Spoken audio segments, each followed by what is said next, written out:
Hello everyone and welcome. In this video we're going to be talking about how to do a burnout, but not only how to do a burnout, we're also going to check out the actual effects of performing a burnout on the rear tires of my Honda S2000. So first of all, what is the point of a burnout? And to understand this, it's kind of easy to look at extremes of tire temperatures. So if you have a really cold tire, it's going to be really hard, and as a result of being hard, its frictional coefficient with the ground is going to be low, and so it's not going to have much grip.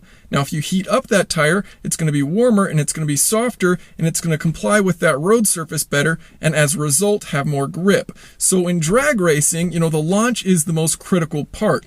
And so if you can warm those tires up before that initial launch and make sure you get a good start, then you're going to have, more grip in order to accelerate quicker rather than just spin up the tires or have a lower acceleration rate. So the ultimate purpose for it is in drag racing, where, one of the benefits, of course, is that it's going to heat up the tires and thus give you more grip. And it can also help shed off some debris or anything that's been stuck onto the tire so that you have a nice clean tire when you are starting that launched run. Now, the process in an automatic transmission vehicle is very straightforward. Literally, you mash the brake and then you mash the accelerator and you just let that rear tire spin. Often it's that simple. Now, it can be a little tricky sometimes. It may not want to actually start spinning the tires, so you may need to use a little bit less brake pressure, get the tires spinning, and then once you have them spinning and you've got the engine revved up, you can apply more brake pressure to make sure your car isn't moving forward too quickly.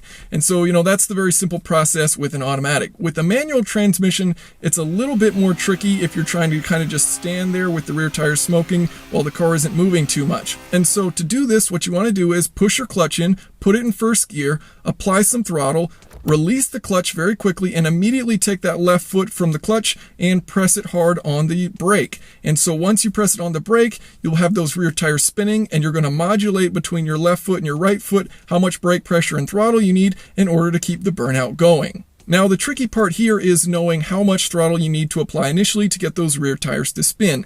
In my Honda S2000, it seems to be around 5,000 RPM. That's kind of the sweet spot. If you go much above that, you may end up just burning up your clutch. And if you go below that, you may just stall out the vehicle. And so, you do want to find that happy medium, and it is kind of a learning process for each individual car based on how much grip you have and how much torque your engine is putting down. So vehicles with more engine torque, big V8s, they're going to be at lower RPM than something like this S2000, which is going to be spinning up pretty high, but that's because it's a small engine and it doesn't have much torque. So now let's go ahead and watch a burnout happen, but first let's check out the rear tire temperatures. Looking at the rear tires, both of them have temperatures around 15 degrees Celsius. Now for a short burnout.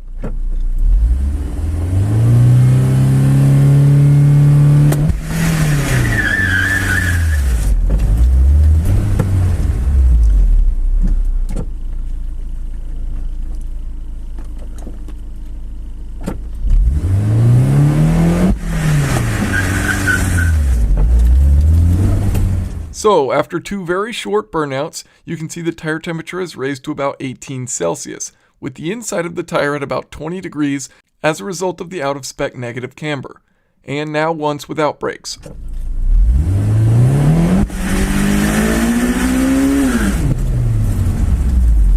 The inside portion of the tire has raised to about 25 degrees, with the center at about 22.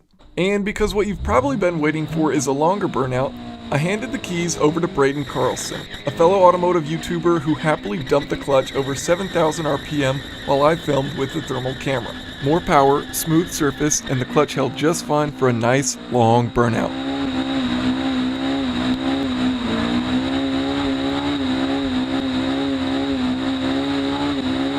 After the fact, the tires are roasting over 160 degrees Celsius. The tires do cool off fairly quickly, however.